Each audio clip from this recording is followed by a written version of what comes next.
Hi everyone, and welcome to another episode of the Did You Know series. While we're working remotely, and I know you're probably sitting at home trying to find things to do, there's a good way that we can help people who are less fortunate than us by cleaning out your closet. And just want to kind of go through about 3 or 4 different points of how we can do that. First of all, you're going to organize everything by item. We're putting all our sport coats in one spot, all our suits in one spot, pants, and then shirts. So now you've got a good visual of everything you have in the closet, okay? Second of all, we're gonna weed them out by style. So style, if they're older styles, newer styles, that kind of thing. So typically what I'll do is, when we come, we can actually come to your home and do this. We do this quite a bit with our clients. But typically when I come over, we'll weed things out. Like for example, if you have things that are old styling with wide lapels, longer jacket, no vent in the back. Typically these are old styles from probably the 90s. In fact, I think this one's from like 1992. I pulled this out of our archives. We have things we put away so we can look back and see what the styles were a few years ago. So if anything looks like this, if it's a 3-button jacket, it's got to go. Wide lapels, 3-button, even the pants, triple pleated pants, the balloon pants, just too wide. They got to go, okay? If anything is 16 to 18 inches wide at the bottom, that's a good width. Anything that's 22 to 24 inches on the bottom really should be gone, okay? Pleats are coming back, but typically single pleats, which still give you a little bit of trimness and give you a fullness for comfort. But if it's a triple pleat like this, it's got to go. If you have one of these babies hanging out, time to go. This one, most of our jackets, you have a label in here telling you when it was made. This particular one was made in 1992, so it's all time to get rid of it. We all have our things in there in our closets, so we say, one of these days I'm going to get into it, but let's get real, guys. It's not going to work, okay? Once you've weeded out things that are good for donation, we're going to put a donation pile on this side. We'll come to that in a second. Next thing we're going to try on the remaining ones that you have and see how they fit. If they fit halfway decent, obviously you're going to put them back on the rack here. If they need adjustments, we can do the alterations for you, let it out, take it in. Even narrowing the pants, we can do those kind of things also.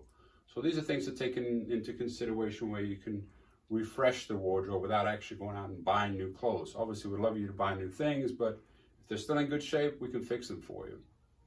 So anything that needs alterations, you're going to put them aside also.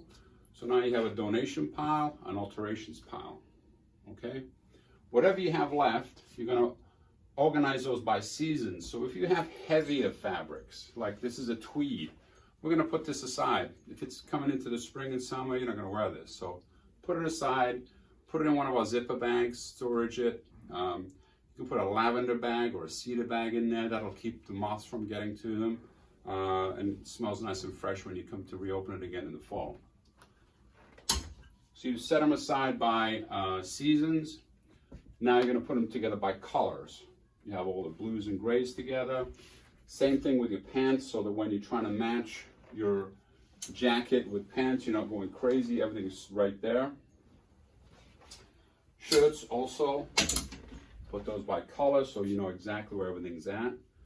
And the shirts, if you have any wear and tear on the cuffs, on the collars, it's probably time to replace them.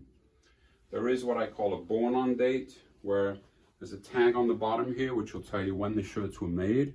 This particular one was made in September 2019, so it's still fairly new. Custom shirts, they'll last a long time if you have a lot of them. If you don't, lifespan is about 3 to 4 years, especially with the dry cleanings, they really beat them up. The one thing I want to stress is when I go into a lot of my clients' closets, they have different kind of hangers, plastic, wire. Do not use wire hangers, okay? It's the worst thing you can do. The only wire hangers you should use are on your shirts. If you do need hangers, everything looking the same, we have hangers that we can provide for you. We have beautiful hangers from Italy. For example, these are all formed so the shoulders stay nicely, they don't get wrinkled. You have a flocking on here. This is it stops the pants from falling off the hanger if it's a suit. This is a sport coat, so I have my pants, matching pants over here. Okay. Now everything looks uniform. You know exactly what you have in the closet. Everything works. So just to summarize, any donations, we work with Suited for Men, which is a company, well actually it's a non-profit organization, I should say, that's based in Cleveland. And it's for less fortunate people that come out of halfway houses, out of prison, they need interview suits, that kind of thing. Even Cleveland State students who just don't have a lot of money, they can go to Suited for Men, and any donations that you give them, they're put to good use. They'll alter them there for them so they have things that fit them correctly. And it's a great, great organization. We've been working with them for probably about 12 to 13 years, and great group of people. Give us a call. We can make arrangements for the donations and also the alterations. If you need us to come out to the house and do what we just did here, give me an email and we can take care of that for you. Thanks again and stay safe.